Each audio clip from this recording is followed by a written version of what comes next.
Go vote, god damn it. Go vote and do your part because it's that time of year. Every 4 years, you got to do your part, and I did my part today. Well, you're a true patriot. You are a true patriot, my friend. But True like I patriot. said, without further ado, we're running just a little bit late. So to get us back on track, we're going to go right to Chris Camozzi after this. Fighters talked about drawing out each other's counters. There's the left hand, there's the counter.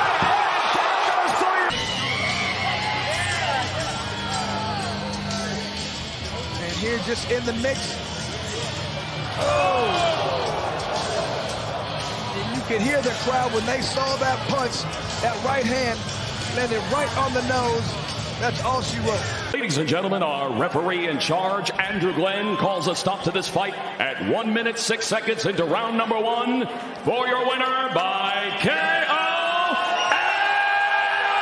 and new BKFC World Cruiserweight Champion, Chris Camozzi.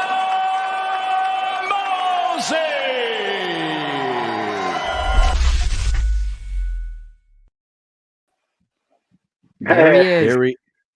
There he is. There he is. He's the champ now. What is going on? Chris Camozzi, how are you? Oh, I'm doing great, man. It gives me chills watching it still. I bet it does. I bet it friggin' does because it gives me chills every time. Like when you know somebody and you see it happen, it's crazy. And like the more we do this and you see people like realize their dreams, it's pretty amazing. Oh, I appreciate that. Yeah, it was a great night. I couldn't have planned it any better. You know, this is maybe the first Denver event. Mike, have we made it to every other Denver event? No, there's other Denver events we didn't get to. We've been to a few, but we haven't been to them all. But this one here, man, it kills me that we weren't there to see you win the title and then party with you at Tom's afterwards, have a good time, man. It must have been like the culmination of decades of work and fucking all this grind you've put in, and you had your city on your back. To do it in front of your home crowd, that must have been something else, huh? Oh, yeah, it was amazing. Hey, first off, can you guys hear me okay? Yeah, I can hear you. Okay, cool. Yeah, my headphones, some people have been saying they can't hear me very well lately. No, go ahead. Were you going to say something? I can hear you. It's not the clear. Like I can understand what you're saying. It's probably not the clearest ever, but it's a little muffled. That's it. Here, let me take these out then real quick. Sorry, everybody. That's all right. We were just dealing with audio issues ourselves for about 15, 20 minutes before we came on the show. Kyle's like running all around his house trying to figure out what was going on. It's the beauty of live shows. You just never know what's going to happen. Chris, you have to unmute your own self now, and then we're good. Right, Mike? Yeah. He doesn't have a mic connected now, it says. So yeah, you might have to back out and come back in, or just put the headphones back on. It's all good. We'll deal with it. It's really not that bad, honestly. It's really not that bad. Unmute yourself, Chris. Unmute yourself. Did you get it? He's gonna have to back out. There we go. There you are. You're back. You are back.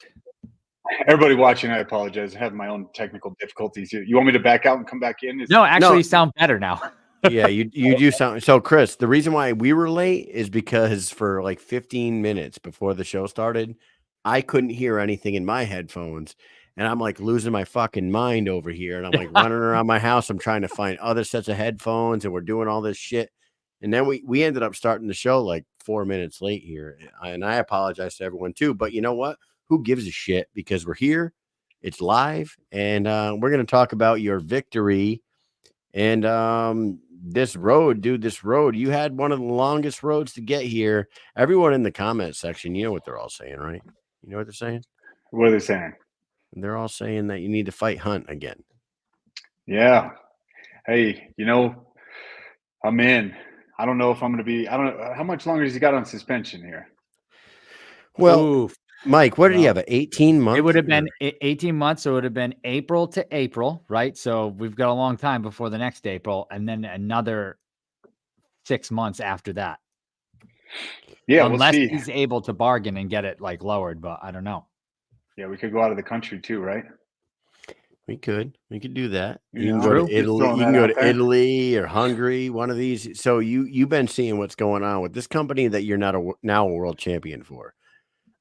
You fought for UFC for so long, like the biggest, the top dog in all of combat sports. But now what David Feldman partnering with Conor are doing, you saw what they did in Marbella, Spain.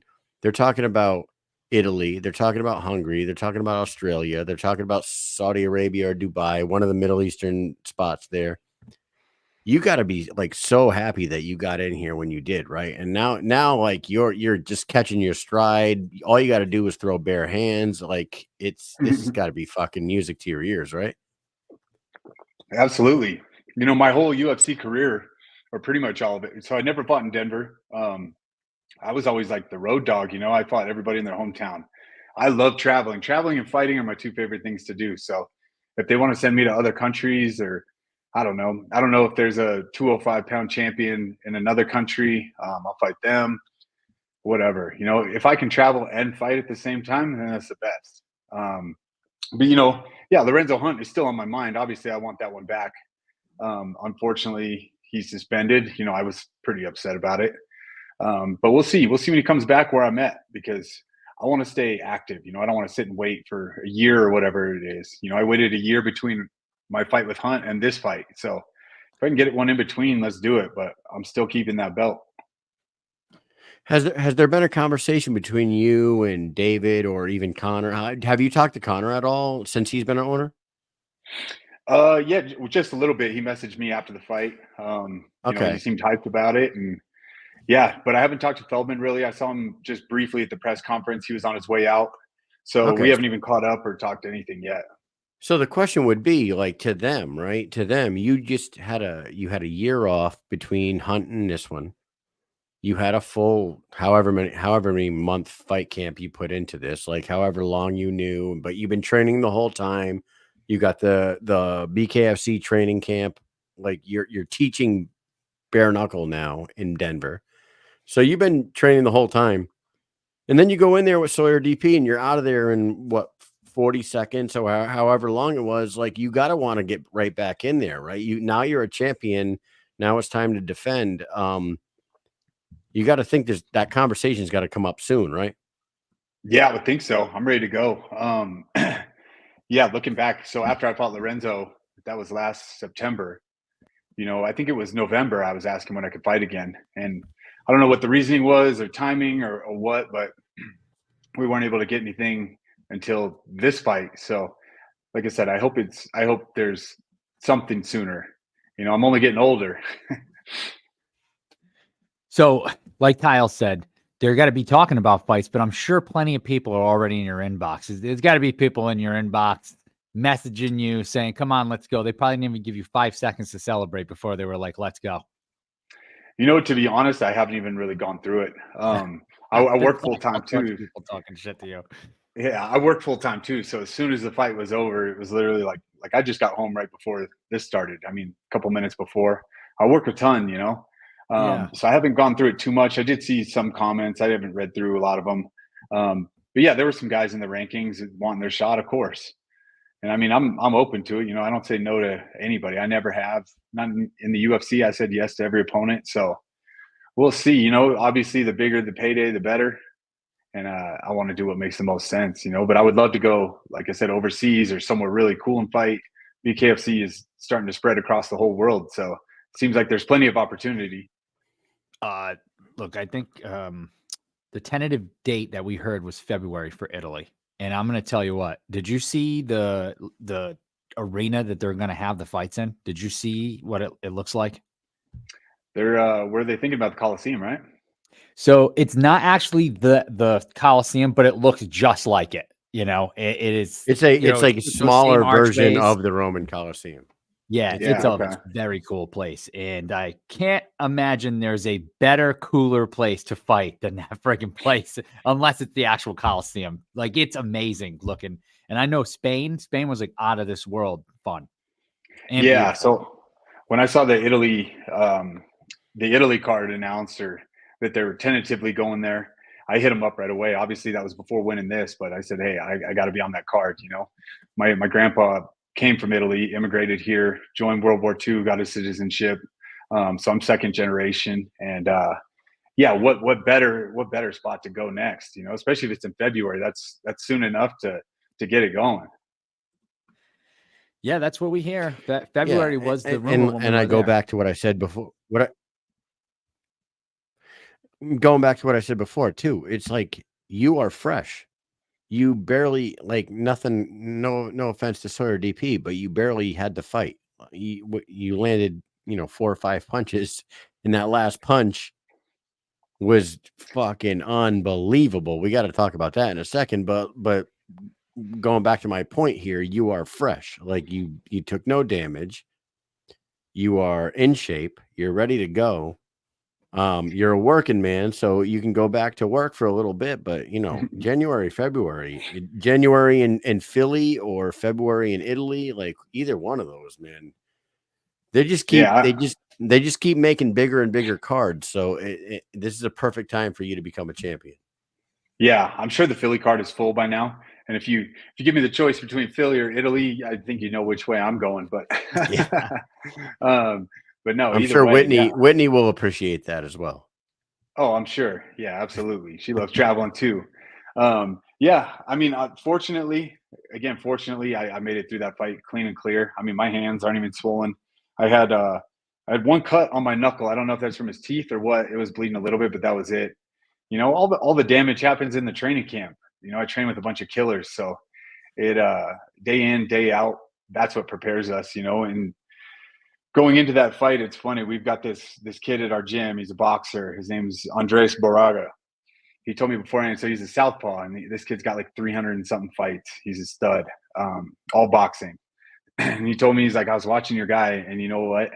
He's like, if I were you, when he steps in to throw big, I'm countering with that rear uppercut and then following up with the hook, which is exactly what I hit him with. So I told him right after the fight, I was like, man, you couldn't have called it any more clear. And that was like 2 days before weigh-ins.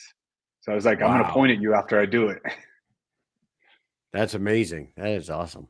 I love that shit. That's like those you ever see those videos of like people training in the back room, like in the minutes before they go out there, Like they're the training McGregor hit.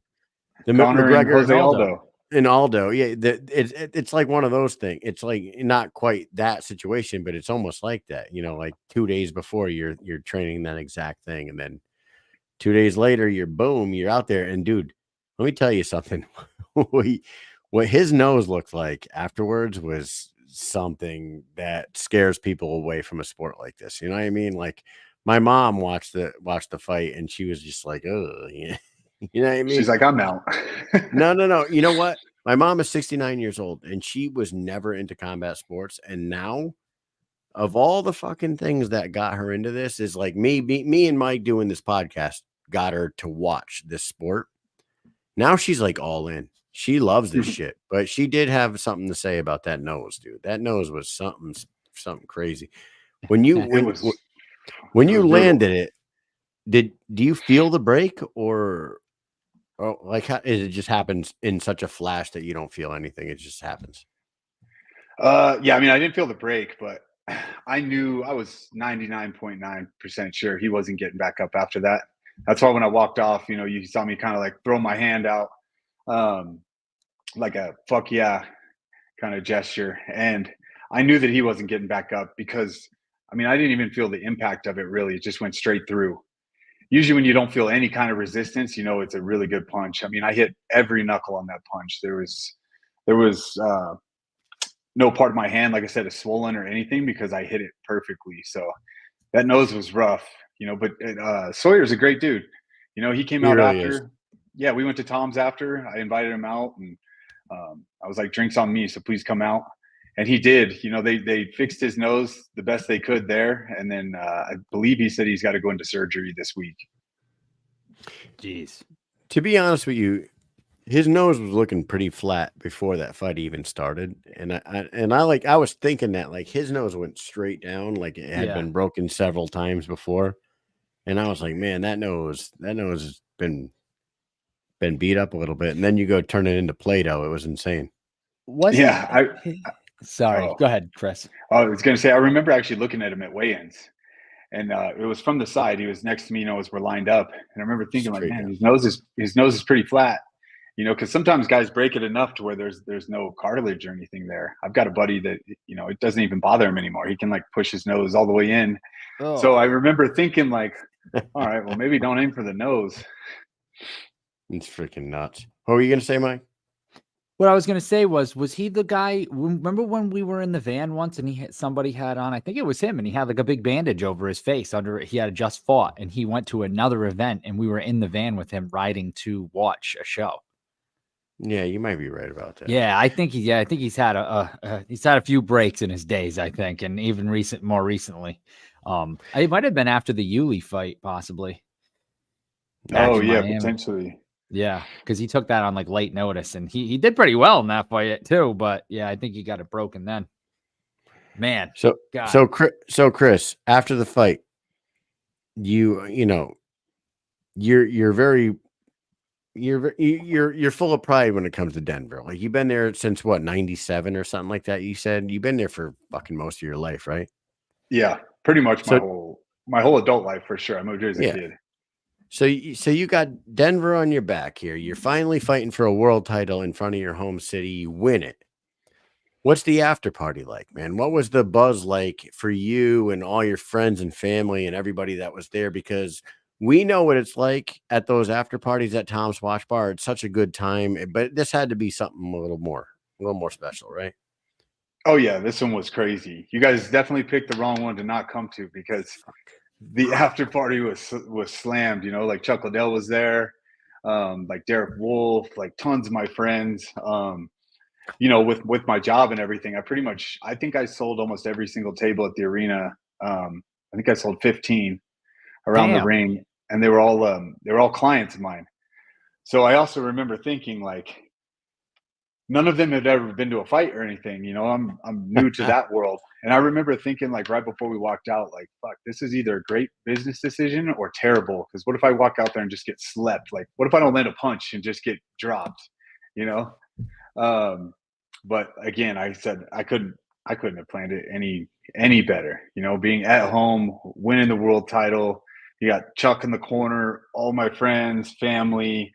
I sold way more tickets this time than ever before, and I usually sell a ton.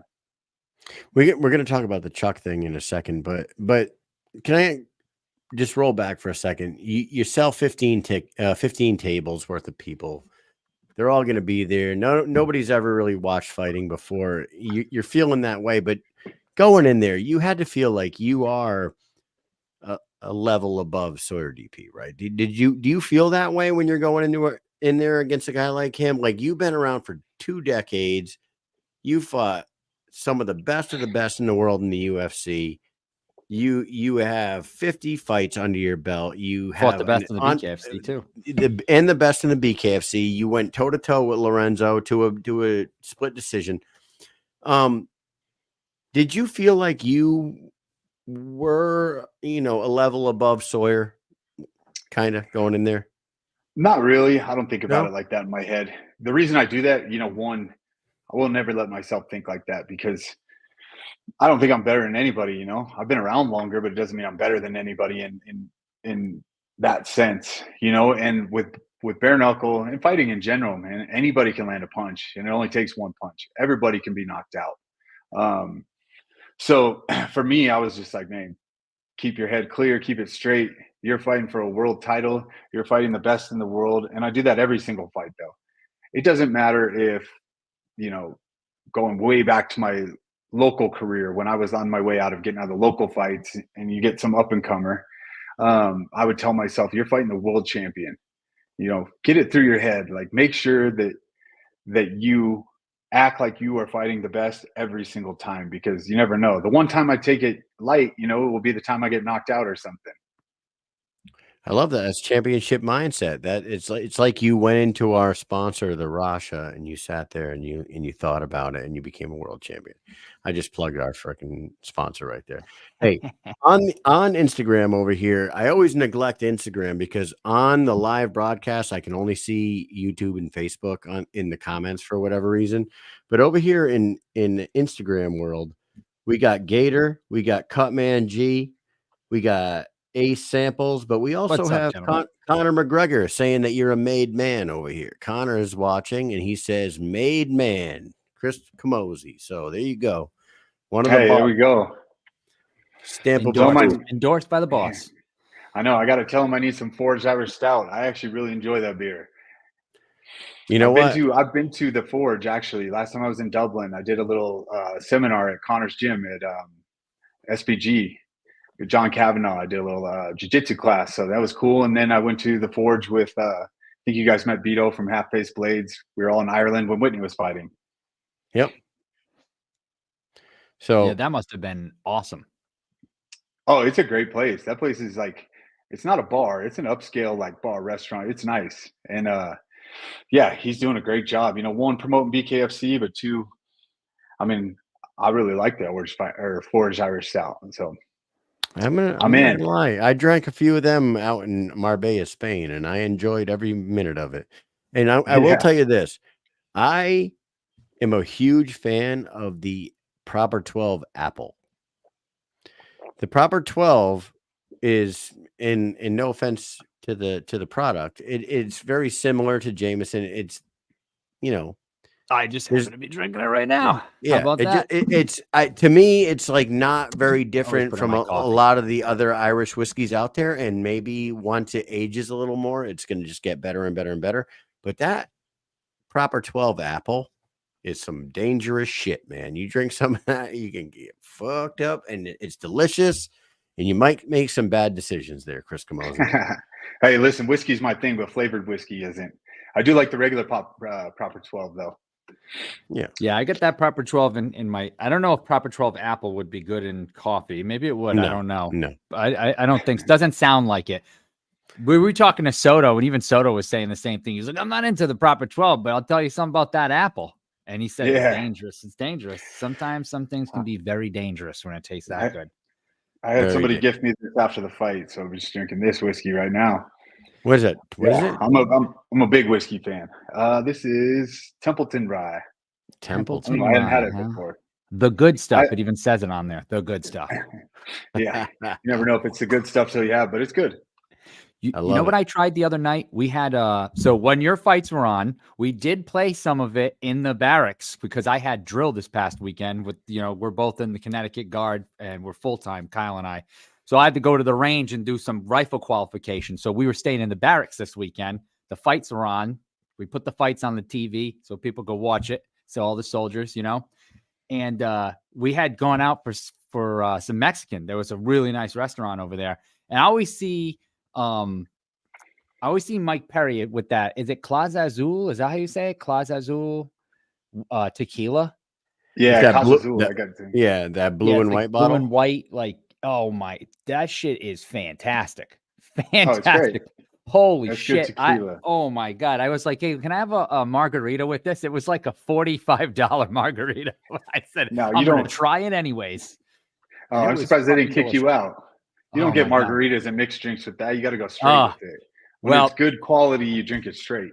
Yeah, well, we got a good taste of it, but then I had to get some in a margarita, and man, that shit was so goddamn good. I got to tell you. So damn good. They had a bottle there, right? They have like a black bottle of it. And so we're looking because they have all these designer bottles and shit. And I was like, hey, what is that up there? And they said, oh, that bottle is like $10,000. It would cost you $200 and change for a drink or a shot. I was like, dude, that's fucking ridiculous. How much better could it be than the one that I just had, Yeah. No, I get you. I grew up working at clubs and strip clubs and everything and bottle service. It's nuts what some of them, what they go for. I forget. The most expensive one we had, I think, was like 13 grand. And I'm like, listen, I don't care how much money I make. You can't tell me there's a difference between a $13,000 bottle of booze and, you know, a couple hundred. Right. Yeah, I'm out on No. that.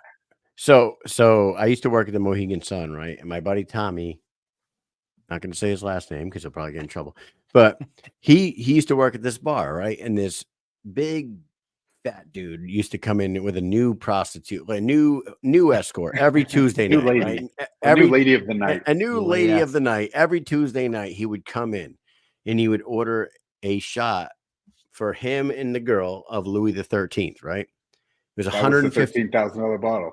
but it was $150 shot. So Tommy realized that this fucking guy has no idea what the difference between a Louis the 13th shot is or a fucking shot of Hennessy, right?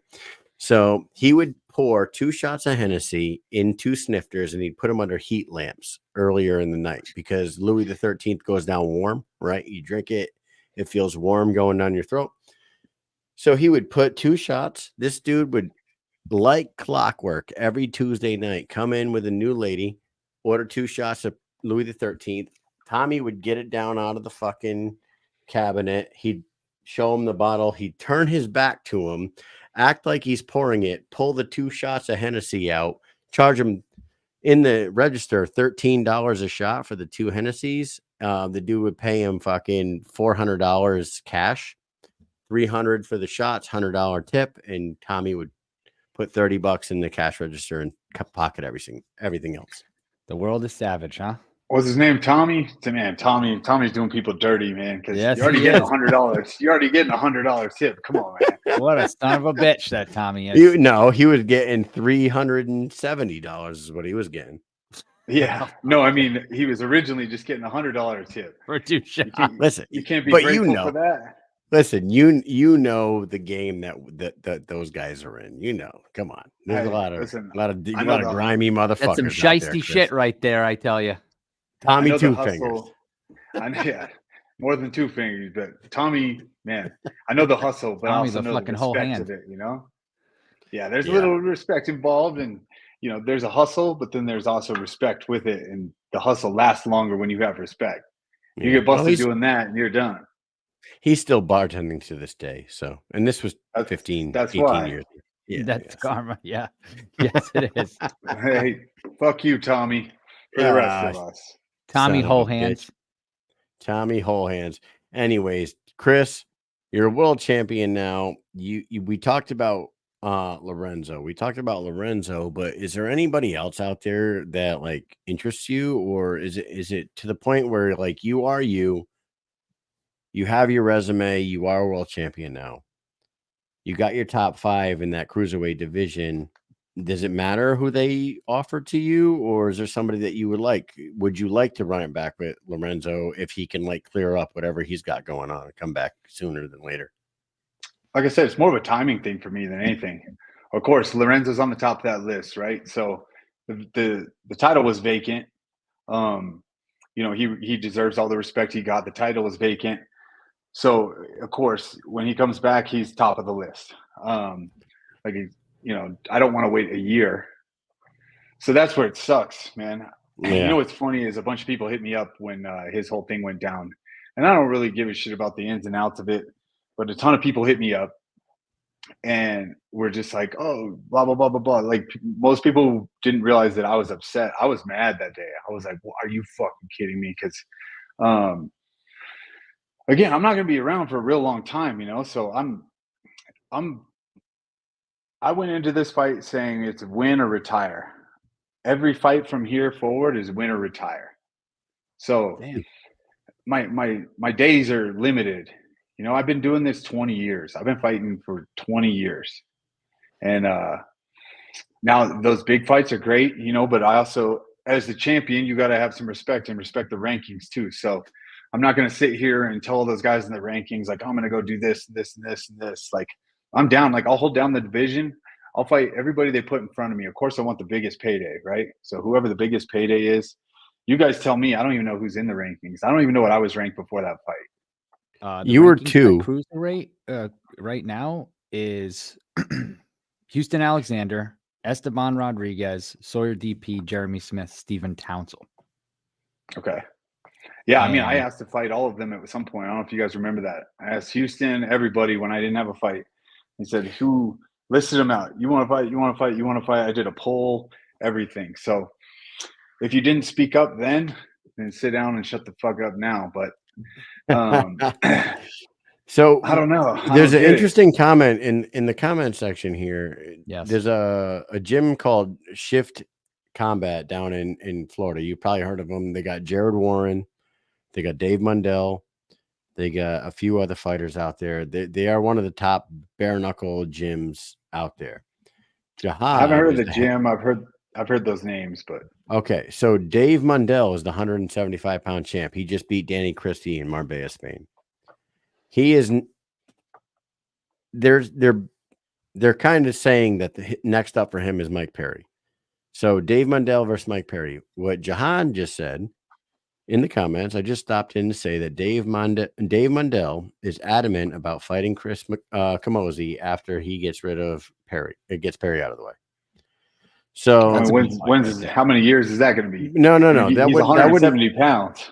He's 170. No. Dave has fought 205, 185, 175, back up to 185, back down to 175, up to 205. Mundell's a freaking nutcase. He's all over those weight classes. He would be significantly shorter than you, and you'd have height and reach on him. But he's a tough dude. And now my whole point of this is maybe that's something for you. Like maybe that's like instead of even fighting the guys in your top 5, because to be honest with you, I don't know which one of those guys makes sense for you right now.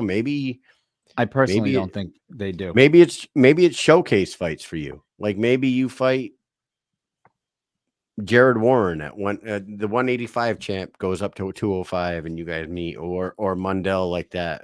Is that something that interests you? I mean, maybe. I mean, listen, I like fighting. I'll fight anybody. The lighter guys, it's harder to sell, right? Because like if I'm the 205 pound champion, I'm trying to be like, I'm going to fight this guy, the 170 pound champion. Everybody's like, congratulations, right? Yeah. So like a bigger step for me would be to go up rather than down. I also got my teammate Marcus Edwards, who's 3-0 now. I know he wants to fight. It's Mundell, right? That he's the champion of that weight class. Yep. Yeah. Yep.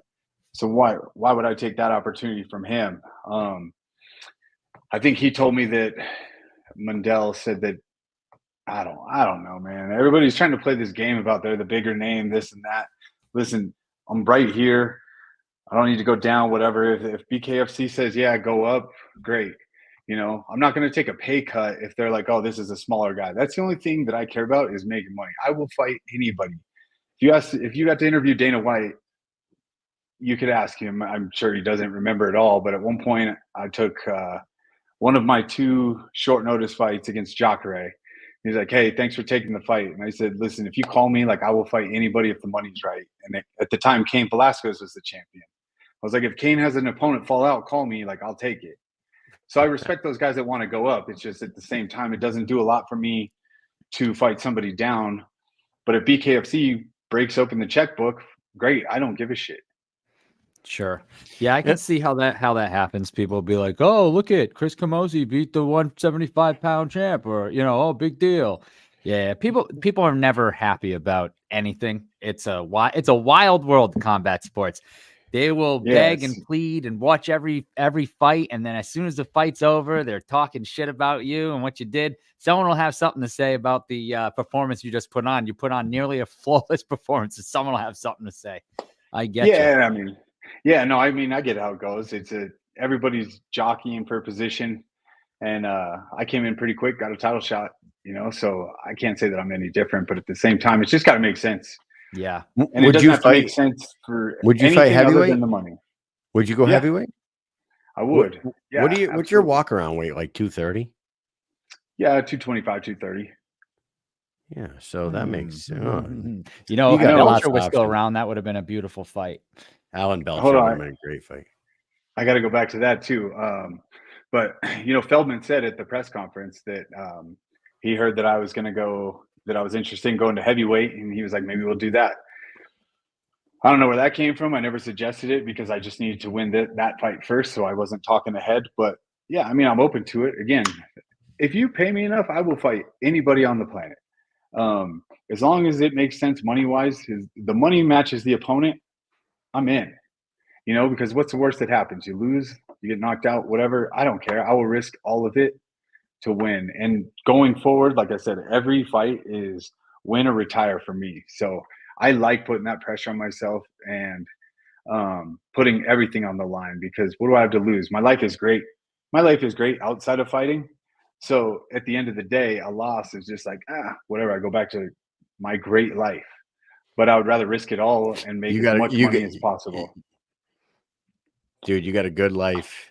You got a good girl. You got a good city like that. Like you're good attitude. I envy all the shit that you got going on is fucking money. So good for you, my friend. And thank you for coming on here tonight. You are a world champion now. 2 last questions. And one of them was Lorenzo Hunt was at the event the other night. Did you talk to Lorenzo, or did he show up at your after party at all? Did you guys see each other?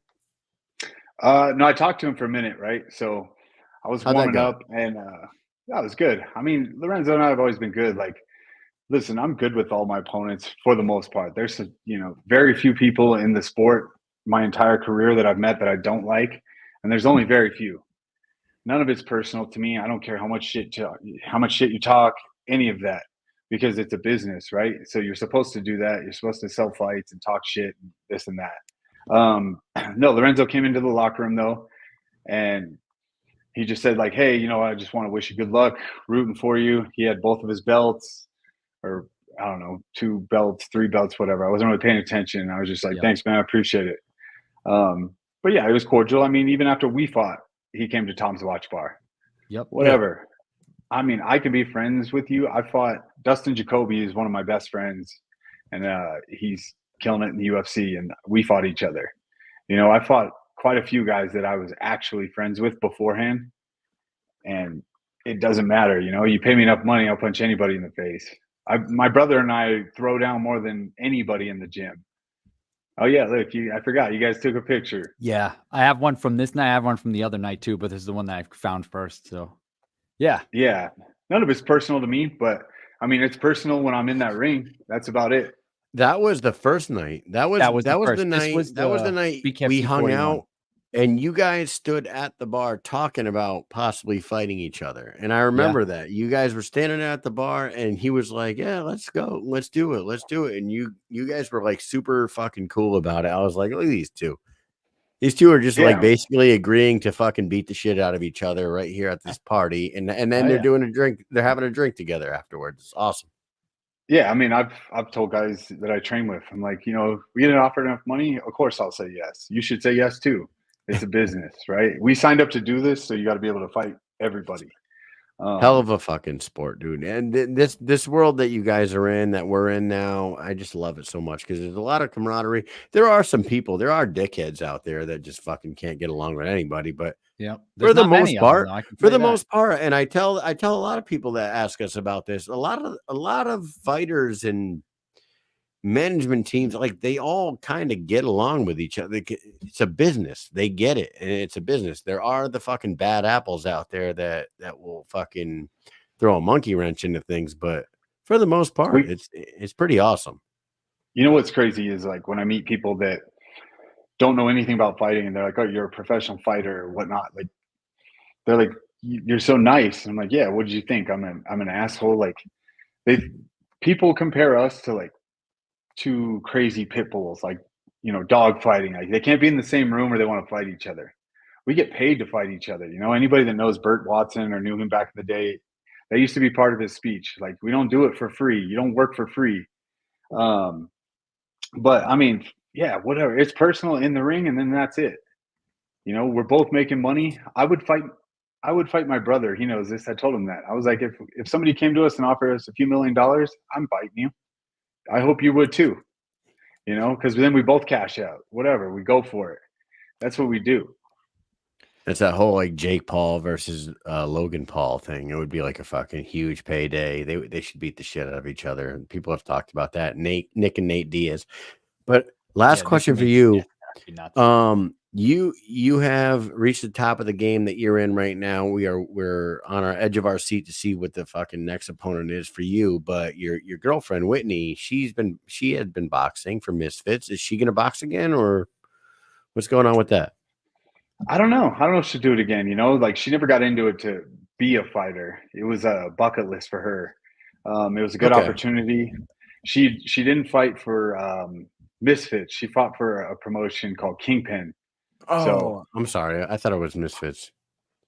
No, I mean, so I doubt Connor's still watching, but if he is, there's a guy we got to pay a visit to in Ireland because the promoter was Irish, right? And she unfortunately caught the bad end of how the fight world is. So her second fight that was at the 3 Arena in Dublin, nobody got paid. The promoter No bounced. way. Yeah. He took off. He stiffed everybody. And so I don't know if that left her with a sour taste in her mouth. I mean, she bought flights for other coaches, out of pocket, everything. One of the investors from that promotion has recently come around. He's trying to make it right with some payments, but I mean, nobody on the entire card got paid, and it was a whole influencer card. So the pays were big. Wow, that's so fucked up. Yes, but it was a bucket list thing for her. She's not trying to be a full-time fighter, but I think if the right opportunity came up, yeah, she'd be in. Well, she didn't look bad in her fights. I mean, she's extremely fit and fucking can probably go quite a few rounds, but she also didn't look terrible in her fights either. So I thought maybe she was going to make a thing out of this, but that absolutely sucks. I hate hearing stories like that. There was a bare knuckle. There was a bare knuckle organization before the BKFC like blew up. There was this other organization that after BKFC came on the scene, there was this other bare knuckle organization. I can't remember what was it called. Oh, BKFF something. BKFC. It was some. Either way. What the hell was his name? Freaking Julian Lane was on it. They fought and they won a car, right? But Chris Lieben was on it. There was the dude from the Brooklyn dude that went to jail who killed his girlfriend. What's his name? Oh, Phil Baroni. Baroni was on the card. Yeah, there was a bunch of big name fighters on this card. Turns out like 3 fighters on the entire card got paid. Julian Lane and Joey Angelo got fight of the night, and their prize for fight of the night was Mustang GTs. Yes. It was WBKFF, Rise of the Titans. Dude, I remember this. Fighting Federation. Chris, they did not get paid, and they got their cars repoed. I remember that. Yeah. That wasn't that long ago, right? It was 3 or 4 it was actually it was November 9th, 2018. So not that long ago. 6 years ago. It's crazy. I'm showing up at your house if that happens. Next time I'm in Ireland, I'm finding Chris Boyne. Absolutely, dude. 3 people on the entire card got paid, and then everyone else didn't get paid. And not only did they not get paid, fucking Julian Lane and Joey Angelo got their cars repoed. It's so man. Oh, you know what I want to throw in? I said I would come back to is Belcher. Oh, it's Alan Belcher, right? So Belcher and I have known each other for a really long time. I mean, when we were both in the UFC at one point, I was out there training with him a little bit. But he reached out to me, during this fight camp, and he's got a cool thing going, so he's doing a lot of like mental coaching, visualization stuff for fighters. So I would like to give him a shout out because he asked me, he's like, hey man, can I work with you a little bit just to see like what you think? But he was out with John Jones too. He's working with John Jones. He's working with a lot of big name fighters where he just he has this entire protocol that was really cool about how to really like focus in your brain, right? Because most of us are ADD, right? If you ask most fighters, they've been diagnosed with ADD. We have problems like concentration, this and that. And he has kind of dialed it in and helped like being able to visualize. And so I was using his protocol in the locker room, everything. And it was really cool. But Belcher is a very good dude. And again, with that, like I already said, I would fight anybody. But yeah, it was really cool for him to reach out. And then I found it very effective. Now, if we fought each other, I would use that against him. I would still use all of his stuff to fight him. I love that. And you know what? Alan Belcher, we ran into him out in LA at Knucklemania 4. Yeah, was that a We were going just into a hotel and he just happened to be in the lobby. He's of just that like hotel. very laid back. As far as having ADHD, he obviously has that shit dialed in because he was just like so laid back and cool, fucking hanging out with us. It was just like he's a good dude. He is a good dude, and every time we've had him on the show, he's a good conversation too. I wish he didn't leave. I know. I wish he didn't leave to go to Game Bread because I think that he could have had a nice long career in the BKFC, and especially now, he must be. I don't know if he is that kind of guy, like kick himself for fucking doing something, but now he seems happy with life, you know. Like I don't know, he's all over the place. But like seeing how big this is becoming now since he left, it has like skyrocketed, man. And now you're the world champion there. So we appreciate you, brother. And next time we're gonna make it out to the next Denver event. And if it's not the next Denver event that you're fighting on, we'll try to get to that one because we love to see you fight live, especially, and get to hang out with you afterwards. So maybe we'll see each other in Italy. Maybe I'll be fighting for the heavyweight title. I don't know. We'll see. Absolutely. Oh my God. I really wish we go to Italy. Oh, that Spain was just unbelievable. I can't even put into words how awesome it was. Yeah, dude, Spain, Chris, was do you know Luke Barnett? Yeah. So we ran into Luke out in Spain, and he owns. Yeah, we ran into him at this party, and he's got a good thing going for. He lives out there. He's lived in Marbella for a while. Marbella, Spain. They call it the Millionaire Playground. Is that what they call it, Mike? The Millionaire Beverly Playground. Hills of Spain, or it's the Beverly Hills of Spain. It's the Millionaire Playground, dude. Everybody drives fucking Lambos and Bentleys and all this shit, and there's so much money, yachts everywhere, big ass houses. And sounds like the Middle East. Yeah, and Luke, it's so nice. Him and his buddy have the Marbella podcast studios, and they fucking have this big ass podcast studio that they right next to the arena, like literally right next door to that arena that they had the fights in. Yep. I got one funny story about Luke, actually, if you don't care. Yeah. Go ahead. So going back to my UFC days, this is what I mean, where like I'm always ready to go. Like I will do it. I'm ready to fight. I was in Abu Dhabi. So Luke Barnett was in the UFC at the same time as me. He was always talking shit about me. Every which way online, wanting to fight this, that, blah, blah, blah, blah, blah. Every chance he got. And I mean, like, to where it was annoying. So I'm in Abu Dhabi, supposed to fight Andrew Craig. Andrew Craig got food poisoning the day before weigh-ins. The UFC didn't tell me, so I cut weight, showed up to weigh-ins, had a horrible cut, all the way down to 185.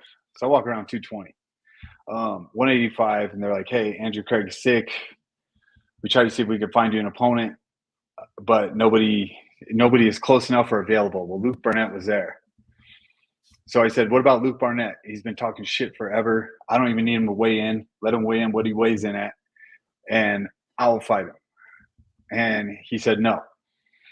So then I saw him at the pool later, like the next day before the fight. No, it wasn't the pool. I saw him at the after party at the club. I went with the UFC. And I said, listen, man, I know that they offered you the fight. Joe Silva already told me, shut the fuck up now. Don't ever say anything to my face again. Don't ever say anything about me again. You had your chance. You could have come in way heavier than me, yada, yada, yada. We've been cool since, but yeah, it was just a funny thing where I was like, how the fuck are you going to talk shit for like 2 years? And then you get your chance. And I was ranked way above him at the time. Like he was just off the Ultimate Fighter. I had a long career. But I'll give him respect because he was cool after that. He was like, I'm sorry. You know, I was just trying to like talk my way up. He seemed like a cool guy. He's sick. He's huge too. He's like 6'6". That motherfucker's massive. He is huge. What's funny is I was waiting to go to the bathroom and he was like right in front of me. We were in this friggin', Rasha, it's our sponsor, but it's also BKFC sponsor, right? They had this friggin' $25 million villa up in the hills. Beautiful place where they threw this party. So I'm just waiting, and this fucking gigantic guy standing in front of me. And then we get to talking, and I didn't even put 2 and 2 together at first. We were just chatting like, hey, what's going on? Hi, my name's Mike. He's like, oh, I'm Luke. And we're just chatting. He goes to the bathroom, comes back out. He's like, oh, about the podcast studio. We have a space on Sunday if you want to use it. I was like, you know what? I might take you up on that. And then he walks away. We do our thing. Like a half an hour later, Kyle and I are talking, and somehow we end up with him. And then we keep talking. I go, wait a second. I saw his ears. At first, I didn't realize that his ears, you know? So I saw him. Hold on. You didn't realize him? Yeah, I know, right? Come on, man. He was just too tall, man. And the light was shining. No, but so I actually saw like the front of his ears, and like I'm like, dude, holy shit. I was like, you're fucking Luke Barnett. I didn't know that. And then he's like, yeah, I am. And I was like, son of a bitch. What a fucking crazy world this is, that we're just in a random place in Marbella, and he just happened to be there. And I talked to him for fucking 15 Turns out he minutes. lived there. Yep. Turns out he lives there. Unbelievable. Yeah. I knew he's in Spain, but yeah, that's awesome. You know. Well, Chris, next time they're in Spain, you should fight on that card. If you're on the Italy card, Mike and I will be there. We fucking love talking with you. We love seeing you fight, and we love going out to Denver. And it really pissed me off that we didn't get to go. But goddamn, just told us the after party was horrible. Worst after party. You know what it is? Ever. Yeah, but you know what it is? It's Mike. We need to get out of the Army. That's what it is. I have 23 years in right now, Chris. He's got 16 going on 17 years. It's about time. We need, every time something cool like this happens, we got some fucking training going on and we can't go. So yeah, we're gonna thank you guys for your service, because we need more of that. You know, I think I'm even too old to join now, but I know that I've heard the numbers are lacking. So thank you both. I have a ton of military friends and stuff, man. I have all the love and respect for what you guys do. What we do, Chris, is for entertainment. What you guys do is for real life and for the rest of us. So I appreciate it. Chris, there might be some age waivers. You might be able to get in still. You're what? 37, I thought about it. You know, I thought about seeing if I could just, you know, what if I pass all these? You probably could, dude. To be honest with you, I don't know. Yeah. You know what it is? The max age for the military changes all the time. So at one point it was like 42. Yeah, and then it dropped all the way down to like 35. Then it went up to like 40, and then 47. I mean 37. Whenever we go to war, it goes up. They're like, bring everyone in. We don't care if you have. It doesn't matter if you got felonies. It doesn't matter if you're 42. It doesn't matter if you got face tattoos. They don't care. They get rid of all the. Well, we have a waiver for that. Sure, yeah. We need people. What do you got? What's happening? You have AIDS? Yeah, well, we got a waiver for that. It doesn't matter. They'll sign anybody. It might be sooner than later then. Yeah. Like I said earlier, that's how my grandpa got his citizenship. I think he was 17 when they let him join. Oh, Chris, Gator over in Instagram says, can you speak Italian for us? I cannot. They would not teach me. My grandparents, you know how it goes. They want you to be American, right? My dad and like his side, they all do, but yeah, not us. Be American. I thought. All right. Well, hey, we got people in the comments that say fight Luke on that Italian card or on the next Spain card, and everybody's excited to see. Everybody's excited to see you fight again, and we wanted to get you on here because you are a world champion. It took you a while to get to this point in your career, even though you've had a long storied career. You can say 20 years. You don't have to say long. It's long time, long. It is a long time though. You say it yourself, man. Like you've been saying, like I've been at this for a long time, and fucking, it's one more or done, and you won the title. So congratulations on that, man. You're in the fastest growing company in the world, and you're a world champion. So congratulations to you. Hey, thank you, and I want to say thank you to everybody that tuned into this. And why don't we just go forward from here and assume that I'm on the Italy card? That way we put it out there. You can just say that I already told you guys that I'm on it. How about that? Yeah, I saw that you were on it. You are Camozzi on the Italy card. Makes sense. Yeah, just start posting that I said I'm going to be on the Italy card, because then they'll have to do it. And since you guys are in the military, I just want to throw it out there. I don't know if you guys saw, I had RMA Defense as a sponsor, the body armor company. So that's why I wore the plate carrier at weigh-ins. Nice. Yeah, hopefully you guys get to use some good stuff like that, because they're the best around. Yeah, we'll have to check it out for sure. And I know all the guys that are in our unit are going to be super interested when I bring it up. So Yeah, they're the only ones that make female plate carriers too. Sweet. Hell yeah. I love it. I love that. Well, Chris, thanks a lot for coming on here and giving us so much of your time tonight. Go enjoy yourself. I hope that you're successful in all your endeavors, because we know that you're a busy man. You have all kinds of shit going on, and on top of that, you're a world champion now. So we will see you soon in the future, hopefully in Italy. But we'll talk to you before that. Mike, do you have anything else for Chris before we let him go? No, I'm just going to tack on a thank you. And, you went a little longer with us than originally planned, but we love it. We got into some good conversation and I appreciate it. And, hey, until the next one, take care. And everybody else, stay tuned, because when we come back, we'll be joined by the Mad Poet, Scott Roberts. Thanks, Chris. Take it easy. Thank you, guys. Later, man.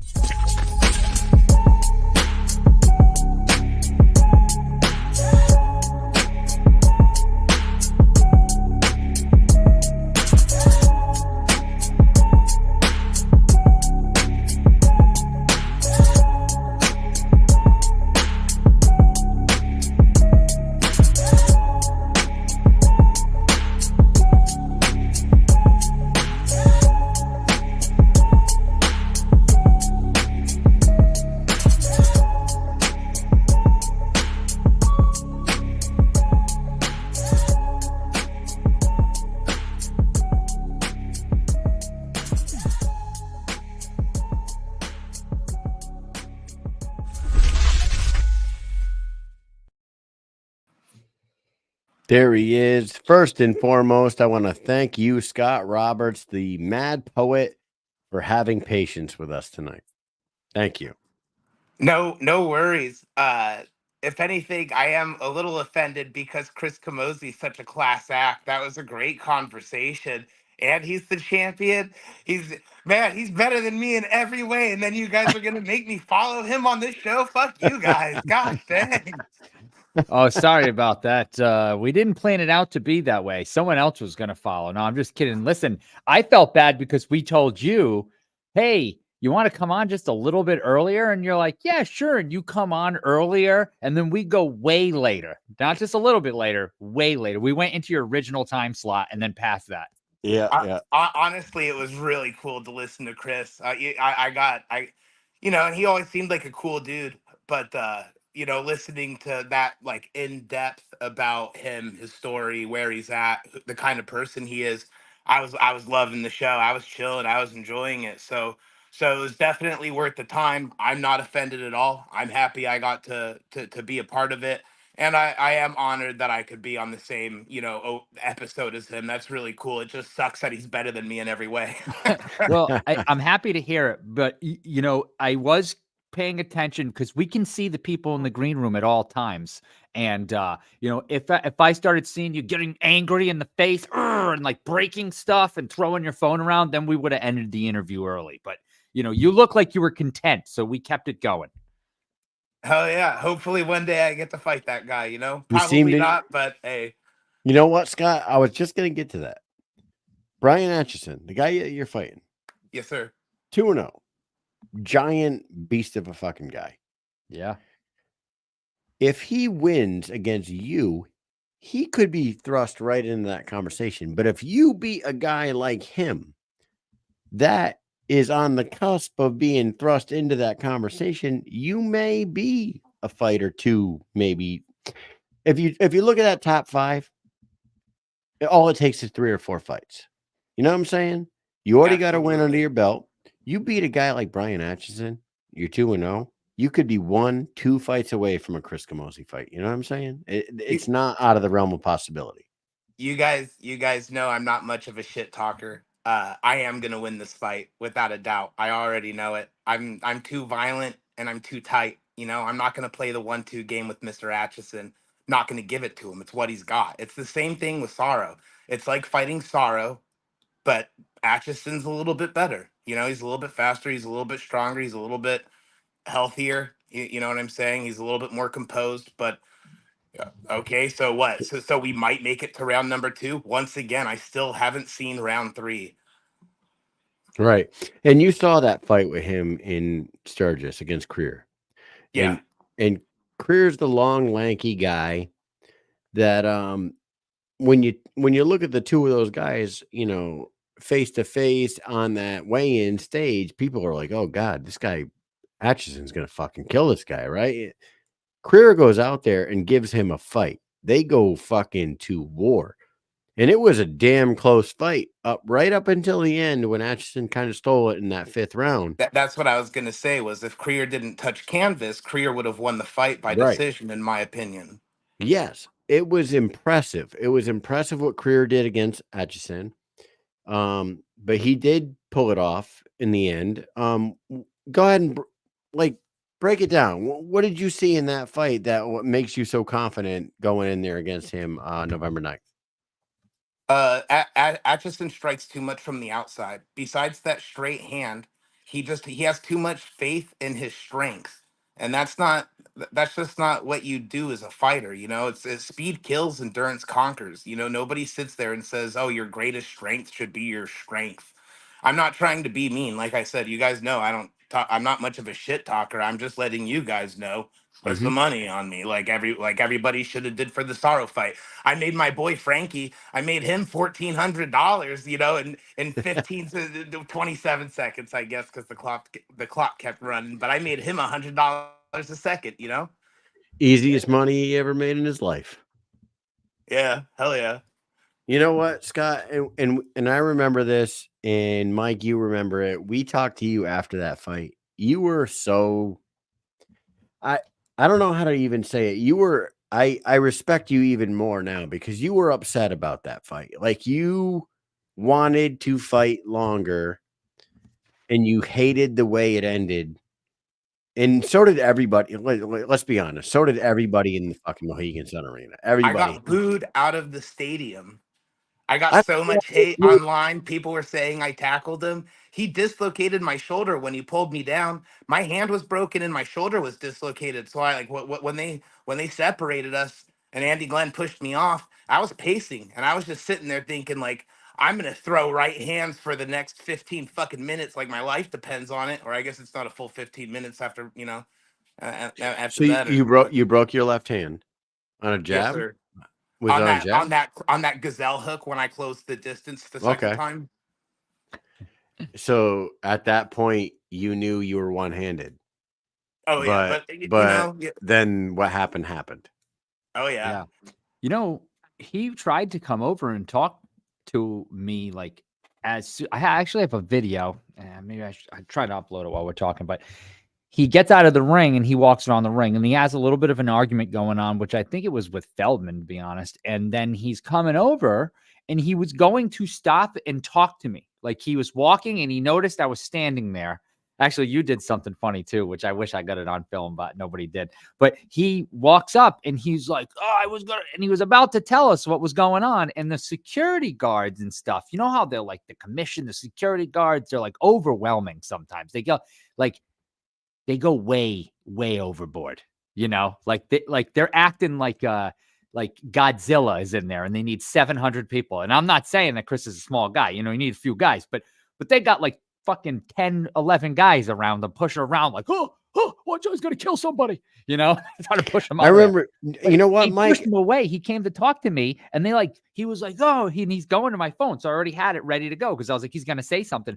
And they got in between us. They thought he was attacking me. And I was like, no, he's fine. Like we're friends. I know him. Like he's just talking to me. You're acting like he's about to murder me in front of this whole crowd right now. And they fucking pushed him out. And it's funny because he does like a double take. He like talks, they kind of push him and he goes like, he's like looking around like, what the fuck is going on here? It's like a SWAT team getting me. And they pushed him out of there. He was so confused about like, what the fuck?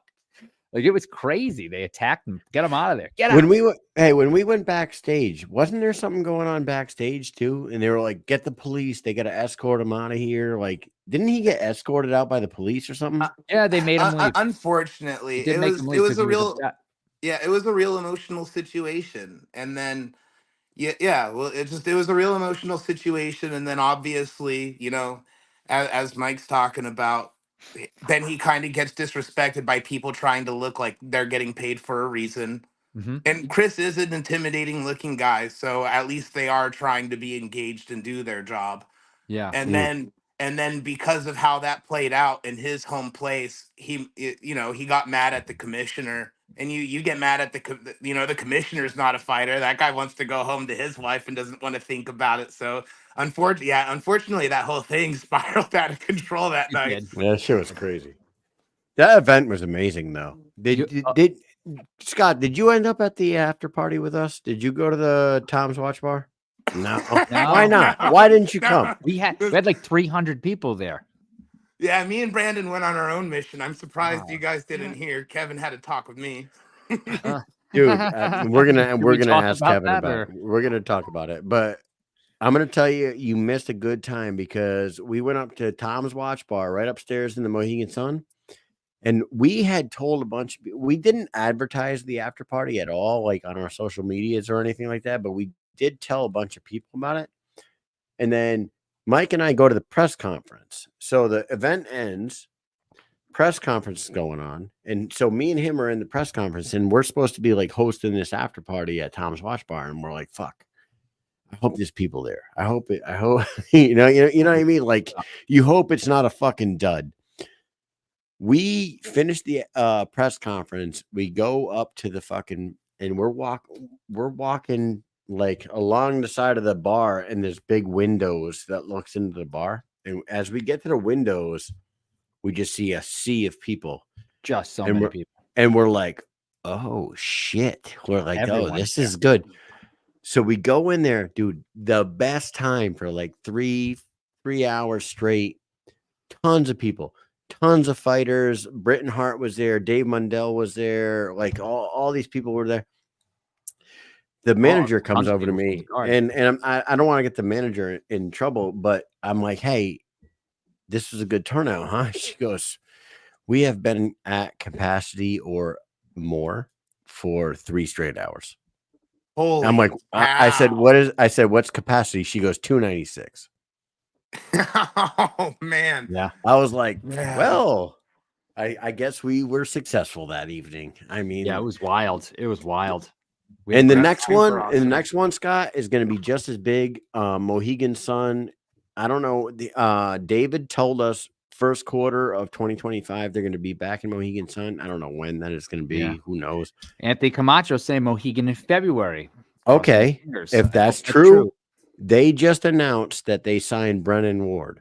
Yeah, from Bellator. Brennan Ward is tied for most knockouts in Bellator history. Right, the guy's a fucking monster. He's from New London, Connecticut, which is 5 minutes from Mohegan Sun. He just signed a multi-fight deal, and if they're coming back to Mohegan Sun, that place is going to be jam-packed to the fucking rafters. He's cruiserweight. He is 100. Well, he fought his whole MMA career was 170 to 185, so he's probably going to fight 185, I would imagine, for BKFC.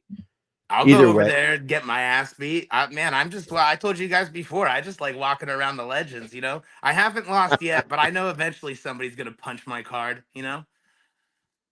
Oh, dude, Brennan's awesome. He's a great fighter. And, dude, you and him would have a nice war on your hands for sure. He's a fucking scrapper, knockout artist kind of guy, built like a brick shit house. He's a union pile driver. That's his job. He's got hands like cinder blocks. Gosh, that's not gonna feel good.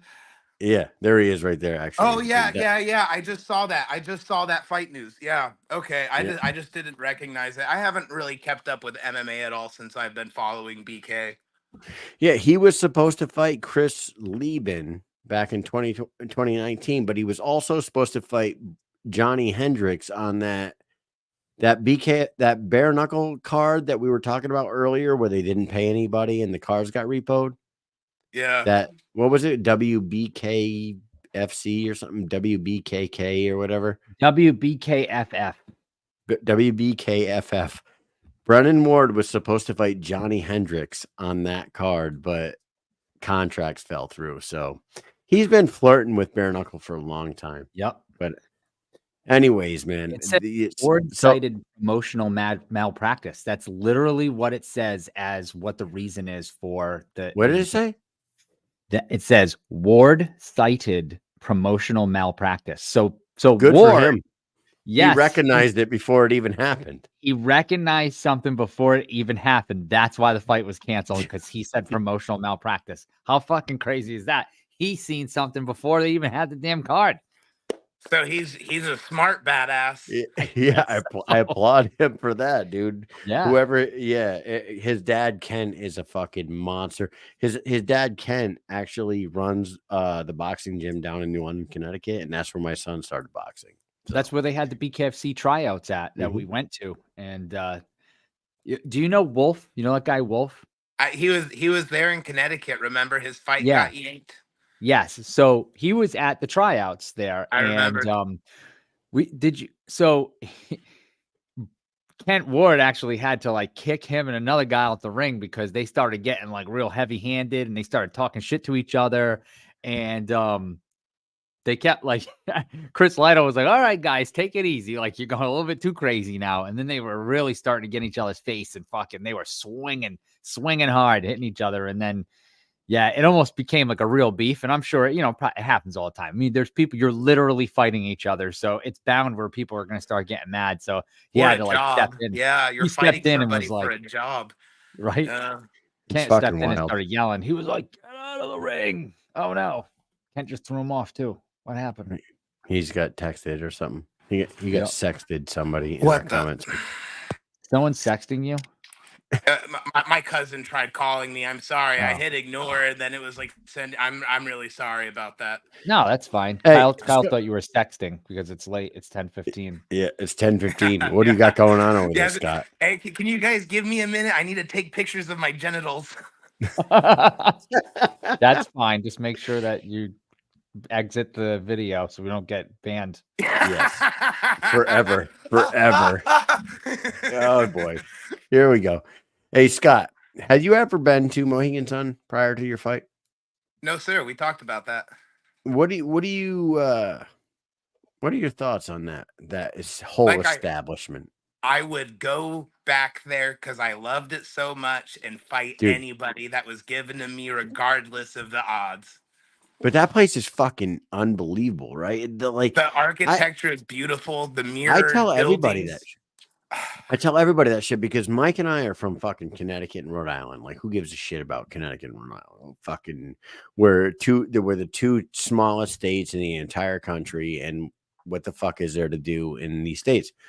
But a lot of people don't know that two of the biggest casinos in the entire fucking world are in Connecticut. Foxwoods and Mohegan Sun, and the like you just said, the actual structure of that place is mind-boggling. It's mind-boggling. The flow is perfect. You could sit there on the outside of it and look at it. The buildings themselves, they reflect that river, the trees, and then it's all mirror.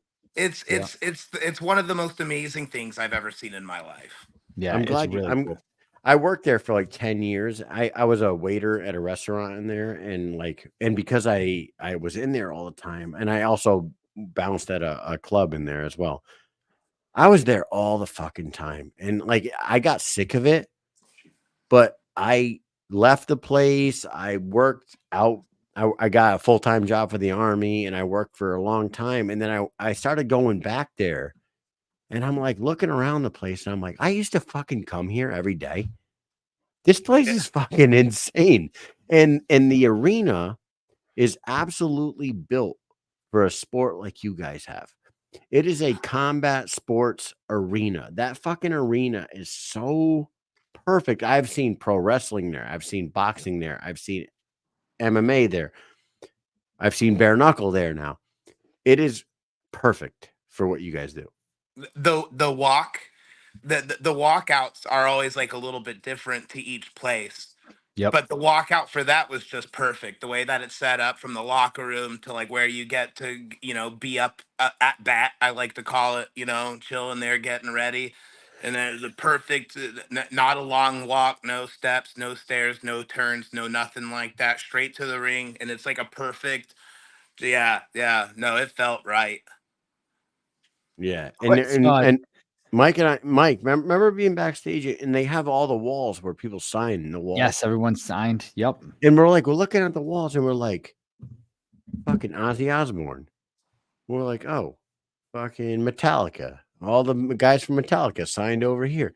And it's like Adam Sandler he signed, right? Like all these crazy huge names have signed that wall back there. And I was just like, I was kind of taken aback by the whole thing because I had worked there for so long, but I had never been backstage where you guys like warm up or do any of that shit where the bands warm up.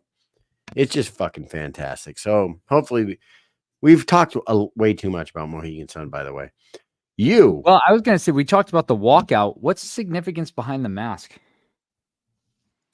Oh, go ahead. None of your goddamn business. Okay, fair, I guess. So it's a Venetian mask that I've made my own like little adjustments to, just to make it just that much more original. But I was born to be an artist. I wasn't born for this world. I'm unfortunately just good here. But I used to have that up on my wall for probably like 8 years when I got it. And I would just look at it and it would just kind of, I don't know, it was just something that was special to me. And then when I started writing poetry and started doing like the artsy stuff, I was like, I'm going to turn this into a character. And then I ended up fighting again. And I was like, shit, this guy's going to come to life, Scott the Mad Poet Roberts. Are you still writing poetry to this day? I'm gonna get back at it, with the fight camp and Rodney Hinton and Dan Godoy and beating me up and Brandon annoying me. It's hard to write poetry, Wait, Rodney Hinton. He just did an interview with Nelson, right? Yep. Oh yeah, that guy's the future. 100% the future. Okay, I'm super interested. I'm glad you brought him up because when he was talking to Nelson, he's talking about being homeless, eating out of garbage cans. How did you get linked up with him? Like, where did he come from?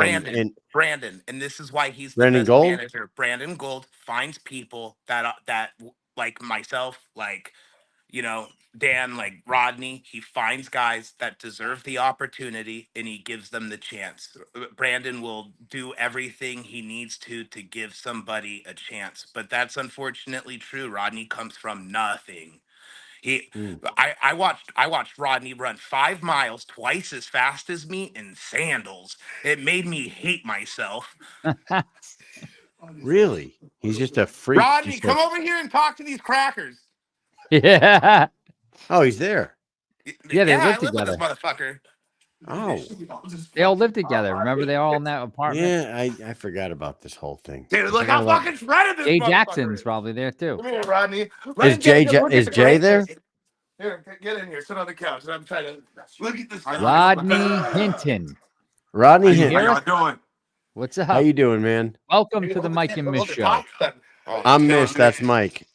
Welcome, man. Thanks for having me. Just chilling. Just me and with Scott.